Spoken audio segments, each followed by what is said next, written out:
যখন কারোর প্রতি ভালোবাসা বেশি হয়ে যায় তখন সেই ভালোবাসা সুখের চেয়ে কষ্ট বেশি দেয়। জোর করে কাউকে আপন করা যায় না, আবার কেউ একবার আপন হয়ে গেলে জোর করে তাকে পর করা যায় না। একটা পাথরই যথেষ্ট একটা কাঁচের বোতলকে ভাঙার জন্য, ঠিক তেমনি মানুষের একটা কথাই যথেষ্ট একটা মন ভাঙার জন্য।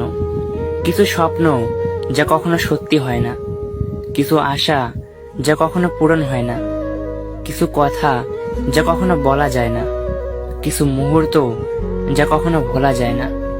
বর্তমানে মানুষের প্রিয়জন হতে গেলেও অর্থনৈতিক যোগ্যতা লাগে। যার কাছে অর্থ নেই সেই মানুষটা কখনো কারো প্রিয় হয় না। কথাটা শুনতে খারাপ লাগলেও এটাই বাস্তব। আমরা অন্যকে খুশি করতে গিয়ে নিজের ভালো লাগাগুলিকে বিসর্জন দেই, তবুও দিন শেষে তাদের কাছে আমাদের মূল্য শূন্যের কোঠায়।